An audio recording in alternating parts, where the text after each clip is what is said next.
Good. So it's very, always very provocative and interesting to follow Paul. It's not the first time we do events together, and I'm always tempted to spend the rest of my talk and abandon everything I've prepared just arguing with what I have just heard. I'll resist that temptation and save it for the discussion. But nonetheless, I think there is quite a lot in the structure of the argument that I actually share with Paul. I do think that there are quite a lot of serious problems that capitalism has run into. I think that there are a lot of possible opportunities on the horizon, right? Some of those opportunities will probably be good for workers, they will be good for students, they will be good for those who do not happen to belong to the richest layers of society. Some of them will not be, right? So I think if you followed many of the debates and discussions on capitalism in Europe and in North America over the last few decades, you might have heard an expression such as varieties of capitalism, right, which used to distinguish between the more Anglo-Saxon, American, and British model and the more kind of Nordic one, for example. I think it would also be quite appropriate to start talking about varieties of post-capitalism. Right? In that sense, you can imagine post-capitalism along the lines that Paul hinted at, which will be about collective ownership of the means of information and communication. They will be put to rather wealth-enhancing means and goals. But I can also imagine post-capitalism being about something much darker, where some of the most disturbing trends about contemporary capitalist system will be accelerated and amplified. And more value will actually flow to those who are already quite well off, while the rest of us will have to get by with rather crappy, perhaps even automated services.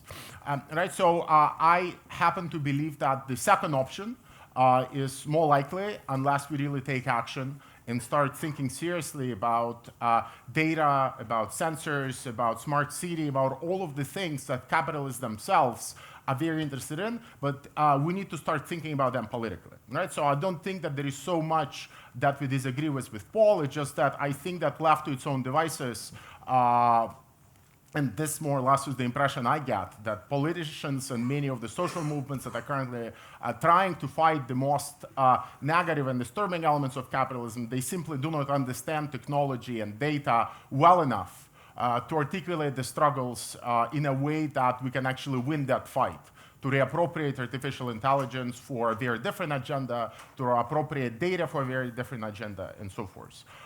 So that's the kind of preamble to what I'm going to say. Having said that, I did put the term feudalism in the subtitle of my talk because I think partly it's to tease Paul and partly it's to suggest that you can actually arrive at a future that will be extremely high-tech, that will feature automation, will feature big data, will feature sensors, the Internet of Things, and all of those fancy digital things. And nonetheless, it will be extremely hierarchical, it will be extremely exploitative, and it will actually depart from some of the good things that capitalism has brought. Right? Again, even Marx, if you read him carefully, does not really speak so disparagingly of capitalism, especially if you compare it to the previous feudal system that came before. Right? So, of course, it introduces a lot of rather negative things, but it also undermines a lot of the previous hierarchical feudal elements. Right?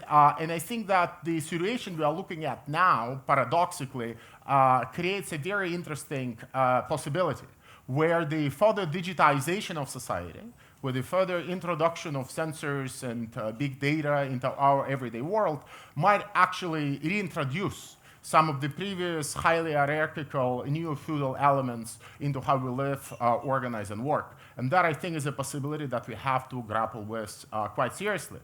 And of course, as those of you who have read a lot of literature on capitalism would know that there is a very interesting debate that has been going on for a very long time, to what extent you can even speak about this clear and clean transitions between different modes of production.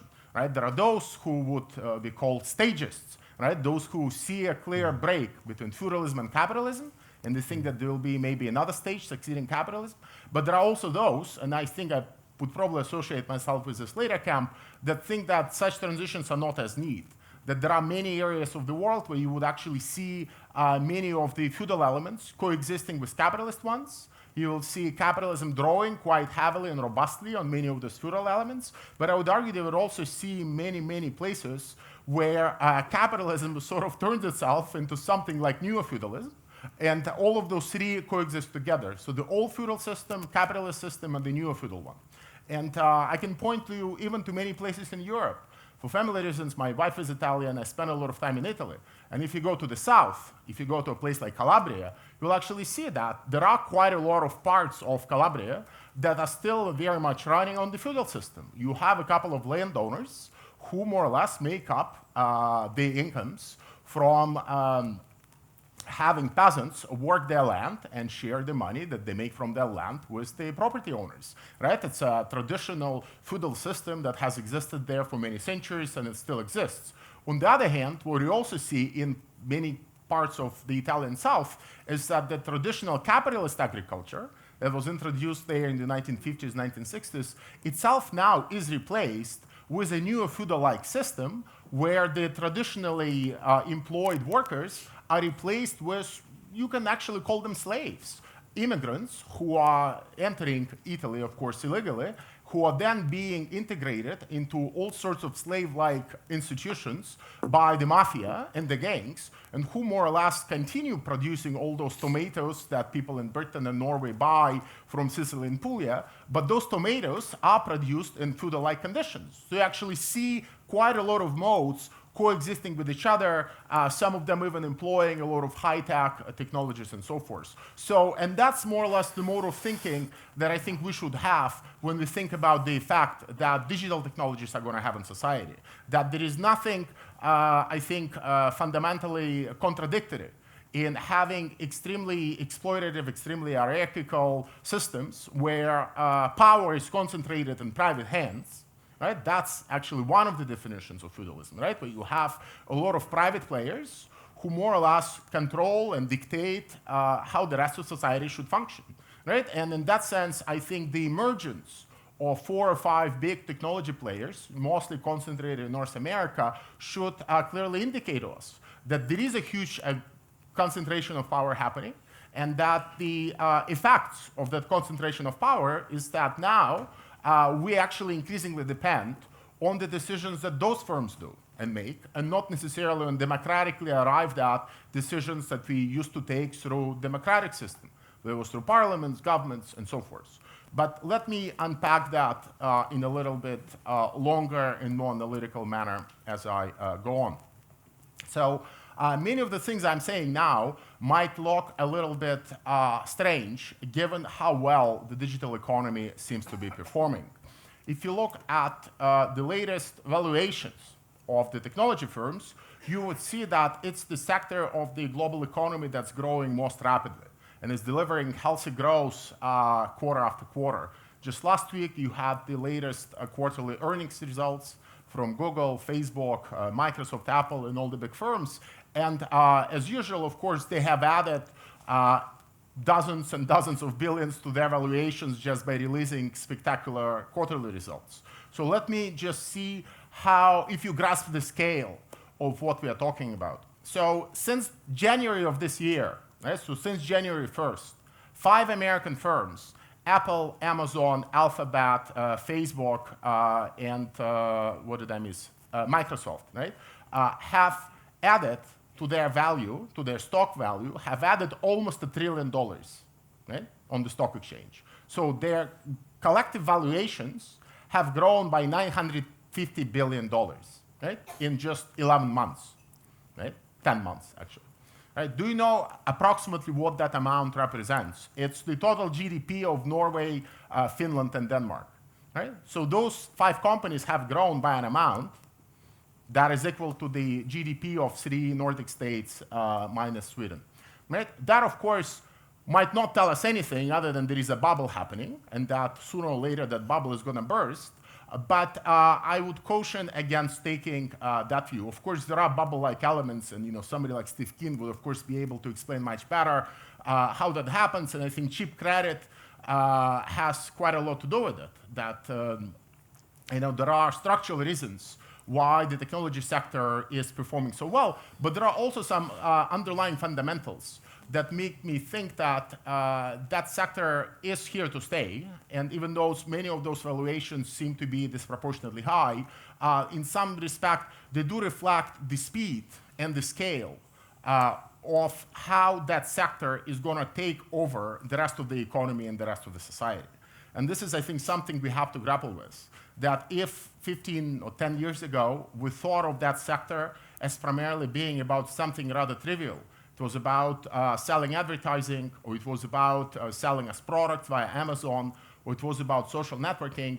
Now, if you look to the business models of those firms closely, you will see that they have actually entered many more domains and many more sectors, many of those being actually very crucial to how the economy functions. In the case of Google, you will see them present from sectors that range from energy, where drawing on their own in-house artificial intelligence solutions, they have managed to cut their own energy costs by something like 40%.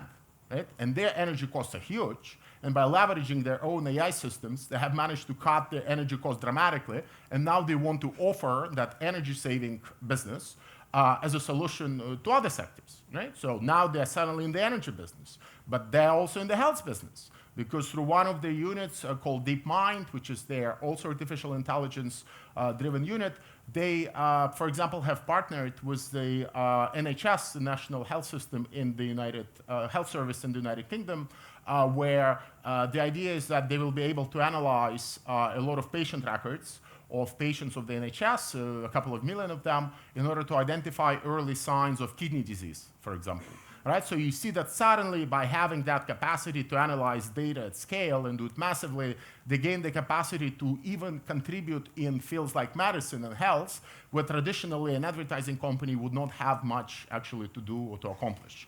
You can see similar developments happening in transportation, where Google suddenly has become one of the leaders in automating transport, right, with their self-driving car initiative, but also many of the small initiatives they have, for example, that seek to make it easier for cars to park in the city, right? They actually doing increasingly more and more at the level of the city, which has led them to form an entire unit called Sidewalk Labs, which now sort of sells cities almost whole scale. You can come and sign an agreement with Google, and Google will come to your city and build a digital quarter where everything will be automated. Garbage disposal, traffic, you name it, lighting system, what we traditionally refer to as a smart city can now more or less be offered by Google as well. Right? So they're increasingly branching out from the industries that were rather trivial to industries that are actually quite essential to how we work, how we live, and how we organize. Right? In the case of Amazon, you see many of the similar moves as well, and not just through the purchase of the giant company like Whole Foods, which Amazon now controls. So they essentially sell a lot of organic food now, in addition to selling books and many other products. But they also control much of the back-end infrastructure that is used by the rest of the economy. So Amazon, as you know, is the leader in offering cloud computing services, in addition to selling books. And many other companies, many other governments, actually rely upon not just cloud computing services from Amazon, but increasingly also on artificial intelligence services from Amazon. So if you need to classify a lot of images, if you have 5,000 images to classify, you need to identify whether it's a cat or a dog, whether it's a traffic light or a car. You get those images to Amazon. Amazon charges you a fee for recognizing every single object in every single photo, but nonetheless, you can do it at scale. So, and they offer something like 50 of those services, which range from voice recognition to image recognition, right? So again, it has created an entirely new field for Amazon, and Amazon now is very busy investing money, right, into R&D. We have heard this story quite often in the last 20 years that companies no longer invest in R&D. They're only interested in buying back their stocks. They're only interested in boosting, how much they pay out in dividends. If you look at the tech sector, to some extent, the story is encouraging because most of the big firms in this sector don't actually do that. So you might think that they're actually the good capitalists, not this neo-feudal lords I'm trying to paint them like. Because in the case of Amazon, for example, it's a company that now spends more than any other firm on R&D. So they have spent $13 billion last year on research and development. Right? They have not paid dividend ever since they went public in 1994 and 1995. They more or less reinvest all the profits that they make, so they are not particularly profitable. And nonetheless, investors trust them. Right? The same you can see with Google, which and Facebook, by the way, which invests roughly 10 billion or 11 billion every year into R&D. And much of that happens, again, by investing into things like artificial intelligence, which seems to be the frontier on which many of those firms start competing. By the way, I slightly disagree with Paul, who said that those firms mostly do not compete and they operate in each sector and then they just compete in a perfunctory manner. I actually think that more and more what we see is that they compete in terms of offering information services. So if you define that field very broadly, if you think that what these companies actually want to offer to customers is the ability to organize and to some extent predict what we will be doing in the next few days or next few weeks, those companies actually compete quite a lot. Which explains why, for example, so many of them end up building the same products. So if you look at that sector, all of them are building virtual assistants, all of them are building intelligent home speakers you can build into your home in order for those speakers to do tasks for you. So, Amazon has Alexa, Google has its own home assistant, Microsoft has their own home assistant. All of them, more or less, have a very clear path and a very clear goal in front of them, which is extracting as much data as they can from their users, but also from anywhere else in the world where they can, and then using that data in order to build more advanced products of prediction and artificial intelligence. Of course, we do not see that necessarily because they primarily still make money from their primary fields and their primary domains. Shopping in the case of Amazon and advertising in the case of Google. But if you look at their actual profit margins, their highest profit margins are exactly in the services based around artificial intelligence. Right? In the case of Amazon, they're not making, well, I mean, they're making quite a bit of money in terms of revenue, in terms of sales, but actually, if you look at their profit margins, their highest profit margins are in offering services like artificial intelligence, right? So this is where much of the capital now actually gets reoriented internally within the firms. Now, so again, if you look at this picture from a kind of helicopter macro view, you might think that the situation is to some extent quite healthy in that a lot of these firms are growing, their stock prices are growing. I must assure you that here in Norway, you have benefited enormously from this growth in stock prices of those firms because you probably happen to be the largest investor, the largest institutional investor in the stocks of those companies through your sovereign wealth fund, and then indirectly through the companies like BlackRock that your sovereign wealth fund actually invests in.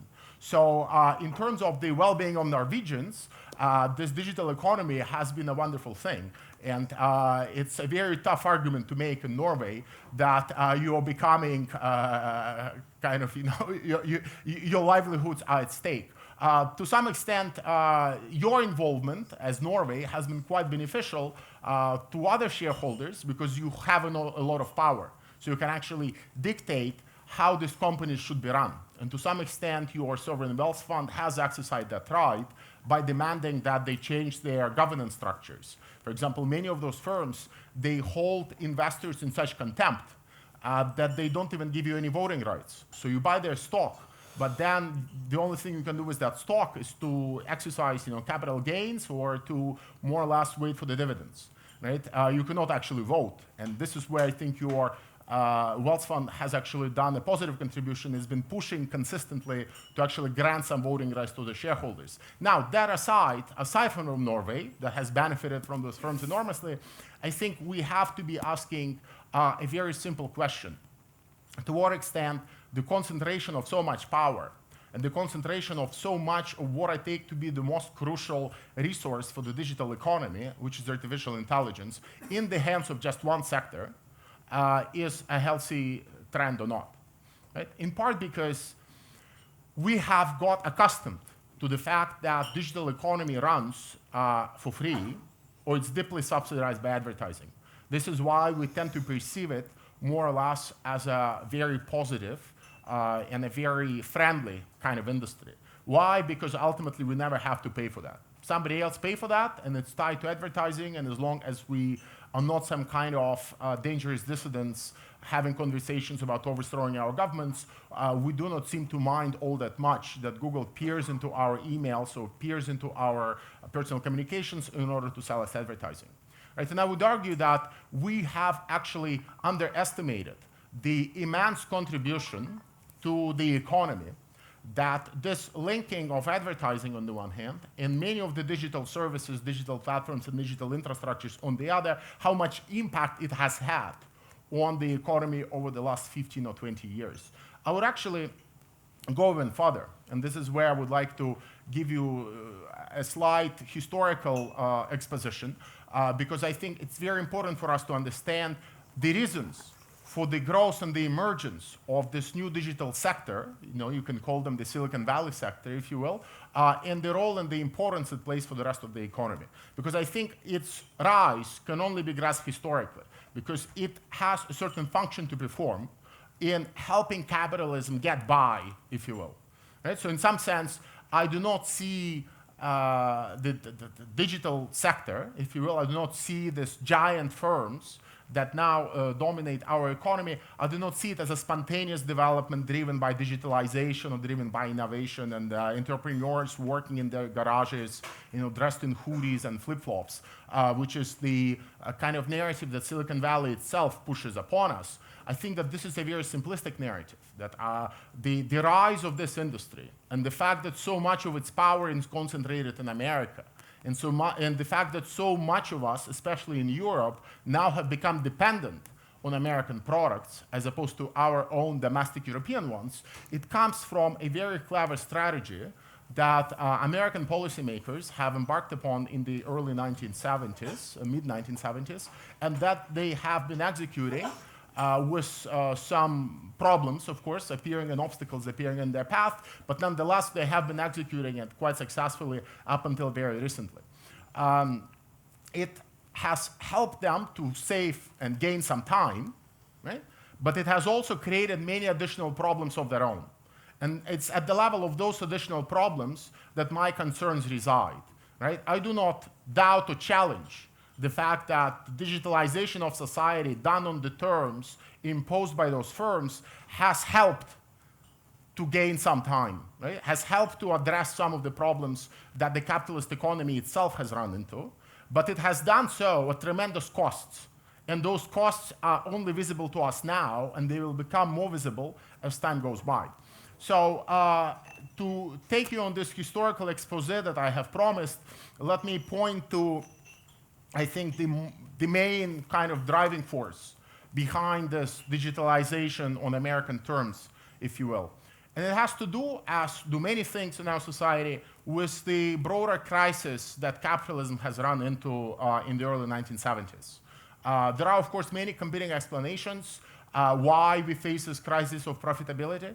Some people argue that it essentially has to do with workers managing and succeeding to get a decent share of surplus value, and essentially managing through trade unions and activism and the welfare state to actually get a good share of all the value that was created for themselves, thus making it much harder for capitalists to get a decent return on their investments, and capitalists being increasingly unhappy about it. There are, of course, those like Robert Brenner, for example, who argue that it has to do with overcapacity and overproduction and the way in which geopolitical concerns, the fact that America had to support Germany, Japan, South Korea, and kind of nurture the industries, has created competitors to America's own system. But I think we can leave those competing kind of narratives aside for a second. I think most people in this field would agree that there is a crisis of profitability that appears in the early 1970s, to which, of course, capitalists, to some extent, and policymakers respond in a number of ways. And I would argue that they actually managed to resolve that crisis temporarily but huge costs, which are only becoming visible now or became visible with the recent financial crisis a decade ago.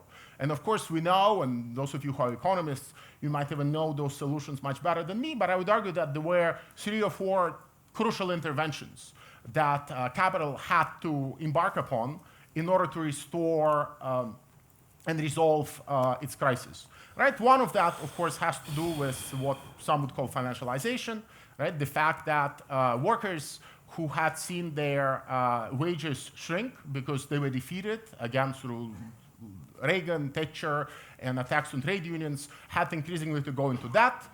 They had to increasingly rely upon increases in the value of their real estate and the value of other financial assets that they held in order to compensate for the fact that they could no longer actually get decent wages. That, of course, created all sorts of other processes in the economy, but I think for us, it's very important to understand that it did result in the economy becoming increasingly financialized with a lot of money flowing to the financial sector, and that financial sector subsequently looking for profitable investments it could no longer actually expect or get in the productive sector of the economy.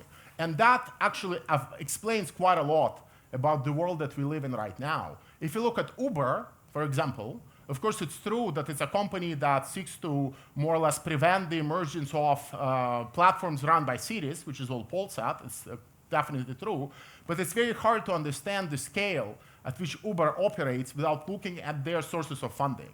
Their sources of funding is primarily idle capital that now lies concentrated in sovereign wealth funds, and that actually finds its way to Uber and allows Uber to go and conquer the world and offer rates that are actually very low, lose a lot of money, destroy competition, invest at the same time in artificial intelligence, and hope that by the time they'll have to raise their rates to repay their investors, they'll be able to substitute drivers with automated technologies, so they wouldn't have to raise their rates. But that more or less is the story behind Uber. Uber exists to some extent as just a byproduct of Saudi government having a lot of billions of dollars to spare. So what happens is that Uber goes to the government of Saudi Arabia and gets $3 billion, which now they can spend on expanding further and further. And you can tell the same story about many other sovereign wealth funds that, unlike the Norwegian one, which only invests in listed companies, increasingly invest in startups, because ultimately they need to get their 6, 7, 8, 10% return,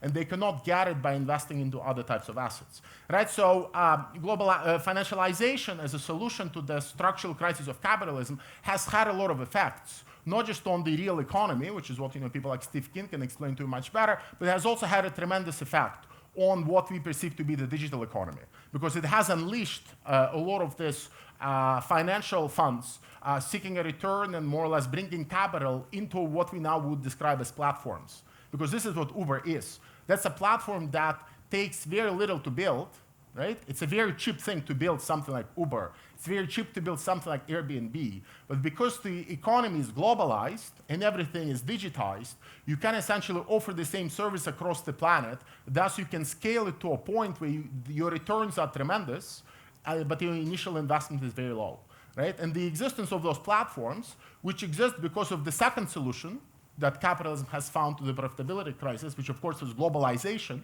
right? The existence of those platforms is now what threatens a lot of the local economies out there who more or less, having lost the ability to control the flow of data and the control of capital, have to grapple with those big American platforms coming into their cities, coming into their countries, sucking in on the value and sending it either to California or to Saudi Arabia, to whoever happened to give them money. Right? This is what globalization has brought. Right? It not only has brought the rhetoric of free trade, it has not only brought the internationalization of production, labor arbitrage, and all of those things, it has also brought this. It has brought the ability for one platform to offer its services globally at very low cost, extract a lot of value globally, and more or less then even get rid eventually of the drivers, which will be the fate of Uber. 10 right? minutes. Excellent. So this is where I'm getting to the third solution, which capitalism has kind of invented to its own problems, which I think, unlike the previous two, is much more poorly understood by a lot of economists and a lot of historians. So, and this is where we really need to start looking into digitization, right? And I would argue that it's a very broad term. So, financialization, globalization, we understand them much better. And of course, once you look beyond economics, you'll also find other interventions like incarceration, for example. So how did America cope with its own profitability crisis and the crisis of capitalism? Well, they started locking people up in prisons where, they essentially do not cause a lot of problems and they can work almost for free, right? So it's one solution, which a lot of economists ignore, but nonetheless, if you want to talk about feudalism, you really have to look at the fact that every fourth black person in America is in prison, right? Which keeps them from organizing any resistance to the system, but it also kind of produces a lot of labor that a lot of capitalist enterprises can actually tap into almost for free. But leaving that aside, I think the solution that we all understand rather poorly is that of digitization, which partly had to do with the ability of enterprises to tap into information networks and information technology to internationalize their own markets. Because I would argue that up until 1960s, 1970s, much of the American economy was more or less constrained to the domestic markets, right? Even if you look at the banking sector, many of them were primarily catering to the domestic customers in the United States. With the growth and appearance and emergence of information technology and networks, it becomes possible to internationalize their activities quite immensely by drawing precisely on those networks. That, of course, required a lot of preparatory legal work. So it was necessary to create rules and regulations to liberalize trade, particularly trade and services. Some of that had to do, for example, with creating specific clauses in trade treaties that European countries and many others have signed with America around liberalizing trade and information and data. So from 1970s onwards, Americans start talking about free flow of data and free flow of information as being key both to the spread of democracy, the kind of usual rhetoric that they deploy to justify their trade strategy, but also about the more or less increasing globalization, increasing trade, and gains from free trade that was supposed to be shared equally. That has created an environment, by the way, and that was a push driven mostly by the financial sector. It was a push driven by the likes of American Express, who really didn't want any competition locally and didn't want any constraints on their activities locally. They didn't want to store data locally. They wanted to be able to really use computer networks to offer as many services as they could abroad, but more or less keep all of their technology, all of their IP, and all of their data locally on their service. Has created an environment where local countries, other countries, locally, you can think about Northern Europe, you can think about Latin America, you can think about Asia, have no ways to more or less prevent and restrain its free flow of data and free flow of information. So a lot of it ends up flowing to the United States, where it essentially now being used to build these advanced products of artificial intelligence, which then allows these firms to create a rent instruction model where more or less all of us have to pay them to use those services. Think about something like cyber insurance, right? I'll give you one example just to illustrate how bad this new feudal environment is. So think about cyber insurance. Now, if you are in business, or if you are a government, if you are a hospital, right? You don't want your computer networks to be penetrated and a little message pop up on your screen telling you that you either pay up ransom of 5,000 euros per day, or we just shut down your network altogether. And you, of course, you'll pay it in Bitcoin, so you can celebrate the great innovation of the last decade, right? So none of you wants that, right? None of you wants that. So what do? Well, you can either pay up the ransom, or you can go and purchase a service, right? So as part of this digitization solution to the problem of capitalism, of course, you had a shift, you had a move from the sale of commodities and sale of equipment, which is how most computer firms made their living previously, to the sale of services, right? So now IBM no longer sells you big computers, they sell you a service. So you go and purchase a service from them, and you pay for that service on a regular basis. It becomes actually a continuous kind of flow of money to them. And now they will sell you all sorts of services. If you're a city, they'll sell you services to optimize traffic. If you are a company, they'll sell you cyber insurance services. So as a business, as a hospital, as a public institution, what do you do now? Well, you go and purchase cyber insurance products and services from the likes of IBM, from the likes of Microsoft, and they become the key defender, more or less, of your data, of your networks, from external attacks. right? So essentially, previously, you had no expense that had anything to do with cyber insurance and cybersecurity. Now you have suddenly an expense added on your expense sheet. Now, if you were to push that a little bit further, you will understand that the main reason why we have something like cyber attacks and cyber warfare, it has to do with two factors. First, we have a lot of governments, primarily American one, and institutions like the CIA, NSA, that are actually hiring people, they're hiring hackers to build tools that break security of our own networks, right? They have an entire division of people who are sitting there coding to compromise the security of our networks. And then, of course, they occasionally lose those tools, or those tools leak out to the rest of the internet. So anybody sitting in China, Russia, Mongolia, or Norway, for that matter, can repurpose those tools to launch attacks on anybody, right? So if we don't want to have a large cyber insurance expense, we should perhaps not have our governments compromising our own networks and then losing the tools that they built to compromise those networks.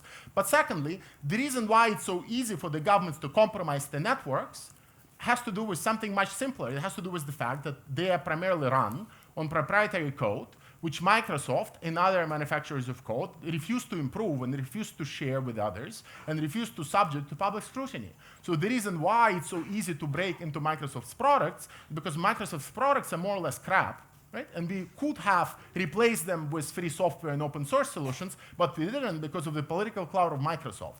Now, enter Microsoft 2.0. They come to you and they tell you, well, you know, there are cyber attacks out there. Why don't you buy cyber insurance from us? Right? So this is what's happening. You are buying Microsoft products that are compromised by default, right? Your government makes it easier to compromise Microsoft products. Then Microsoft comes back to you, knocks on the door and says, well, you know, there are cyber attacks out there. They happen for natural reasons. We don't know why they happen. But we've also built fantastic tools and products and services that will protect you from those attacks. Why don't you pay us a little bit, a subscription fee for actually protecting your systems? That's the reality of how the modern digital services economy operates, more or less, right? You have to think ahead that you'll face yourself with quite a lot of expenses popping up on your expense sheets to pay for things that governments and corporations working in tandem have actually created for us. Now, for example, Microsoft seeks to formalize this framework at the international level by pushing for what they call digital Geneva Conventions. Right? So they actually want to formalize a system where governments would delegate all the power to resolve big problems like cybersecurity entirely to the private sector. Right? And I know that this is just one anecdote, but I think this anecdote illustrates quite well the fact in which the kind of scenario in which we become increasingly dependent on those firms. Those firms have business models that are no longer underwritten by advertising. They are no longer underwritten by these free subsidies that each of us gets. All of us participate quite significantly in making those systems smarter because data that those firms use to build their deep learning products, that data comes from us. Now, we are the ones who are training Google's self-driving cars to identify objects, more or less, right? So we are the ones who are helping to train those systems. And at the end, we end up in a situation where we are the ones who also have to pay for more or less many of those services. So again, I know that we have to wrap up here. It's a very subtle hint. But I think the basic message I'd like to leave you with is that just like we've seen with the two previous solutions, you know, financialization eventually triggering a financial crisis, globalization eventually triggering some kind of a right-wing populism that's now sweeping Europe and sweeping North America, I would argue that we will see the eventual costs of this digitization solution to the crisis of capitalism as well. That might not appear immediately. That might not be as obvious and as clear-cut as the financial crisis or the right-wing populism, but nonetheless, you have to get prepared that sooner or later those firms driven by competitive dynamics of capitalism and having to compete with each other, I still think that they compete, will eventually start charging us for many of the things that we have previously taken for granted and taken for free. Governments at this point are completely clueless. They do not have any robust capacity to spend $30 billion a year like Amazon does on something like AI. And unless we entirely reorient this discussion we are having now about just celebrating digital innovation and never talking about who actually carries it forward, who does all of it, I think we'll end up completely enslaved by this industry. Thank you so much.